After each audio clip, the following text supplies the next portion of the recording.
In light of the fact that I recently watched a documentary called The Nightmare, I'd like to address a few things regarding sleep.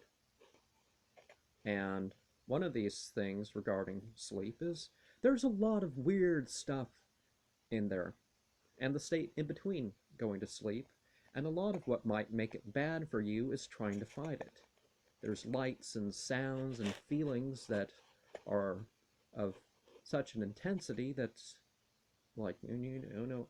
I mean, if you're attacked by a demon or some sort of malevolent metaphysical entity, you should, you know, seek your proper spiritual protection, and even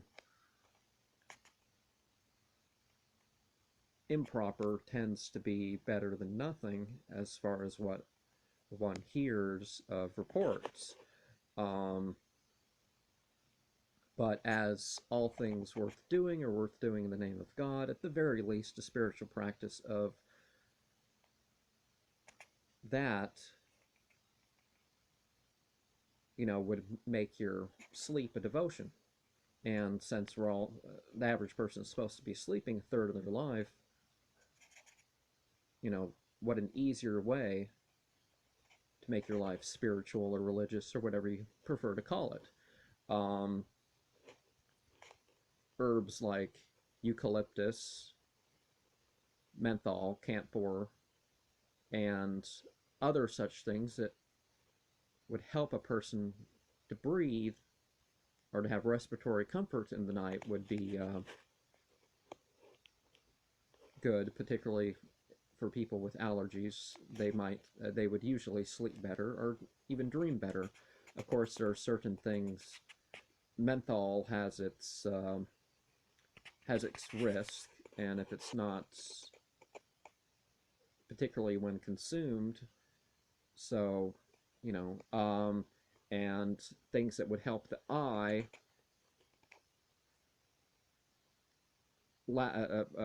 an eye cream with lavender or mugwort or henbane or orris or mandrake.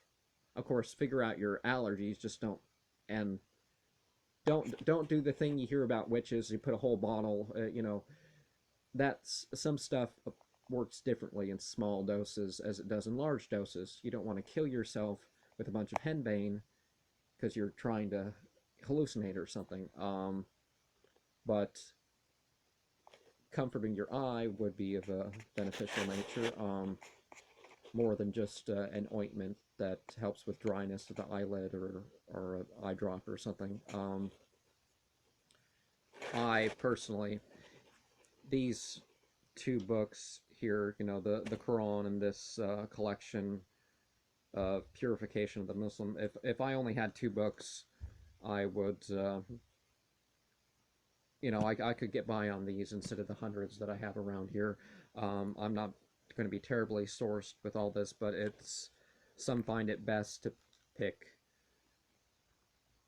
revealed passages of scripture to say before going to bed. The last three surahs of the Quran are good. The 67th surah of the Quran, um, the last three verses of Al-Baqarah, and also at 255 of the second surah as well.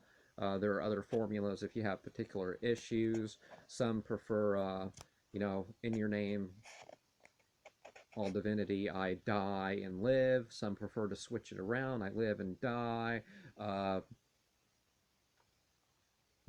There's the take your soul prayer that well, you're not praying to take your soul, you're praying that's, be, with the, in the name of God, you sleep and lie and rise, and that God has your soul in a beneficial state whether you die or live. Because if you can, when you do go to sleep, that you should be ready to die as much as you're going to be ready that night. That doesn't mean, oh, I'm not quite ready to die, I'm going to worry myself to... No. Um,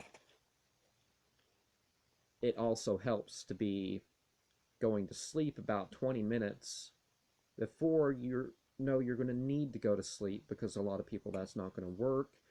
It's better to warm up the bed and not be overheated in the middle of the night than the other way around. That is also shown to benefit sleep pretty much universally. This time of year, the bed might be cold, so you might move something around or heat up the room and then click the switch as you go to bed um, to turn down or turn off the heat, depending on the insulation or whatever. If you want to remember your dreams, it might help to have intention. I like to say my intentions backwards, like Gnimir Ima, going through doorways. You touch the doorway, you wait for your eye to kind of, you know, um, or something about you physically to react, and you notice that stuff, and that helps. That sort of stuff can help with lucid dreaming, or it can help direct your dreams. So the same thing with your spiritual practices of reading and then meditating as going to bed. That your subject matter, as I've shown in for 32 months in a row, I've shown how specific spiritual practice in at least one way per month has affected dreams. I've had other dreams, and I'll mention some of that elsewhere. Some of that I'll keep to myself. But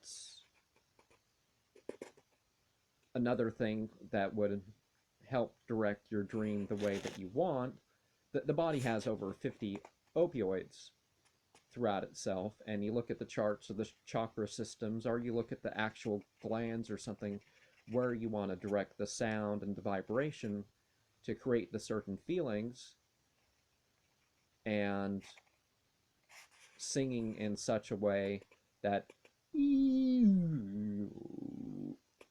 that sends the sounds where you want it to create the comfort, the feelings that you would want before going to sleep. I don't mean give yourself this super rush and then try to get yourself to sleep, although that definitely has its purpose. There's also techniques of awareness, and if you've ever seen the pentagram drawings, you follow up your body those specific patterns. It might start with, okay, this is where it's going, and then it might be, okay, I visualize light forming this shape across me, or the hexagrams also, you trace the awareness, and that really enhances the practice of doing this, whether it's a pre-sleep ritual or you're going around doing a pentagram or a septagram ritual, that you trace these symbols upon your body somewhere where they go. I, for example, like to use a symbolic ratio when mentioning the last three surahs of Quran. That when I do this, I do this as like a triangle of air or earth or water or fire or spirit. One can, well, a spirit would be like a circle with black and white, and either black lines or white, and then I could alternate that. Okay, I want what's it called? You picture an egg, or accompanying some of these things with visualizations might be something you might like to do. I mean, come up with your own voluntary thing. You don't have to okay, I'm going to read a book of Golden Dawn like spiritual exercises, and I'm going to just, you know, when it comes to something like that, that's another scholar's work. Just, you know, um, you can play around with that and change that however you please. There's nothing, particularly authoritative of my work or anybody else's. It should be your personal opinions and being honest with that, but um,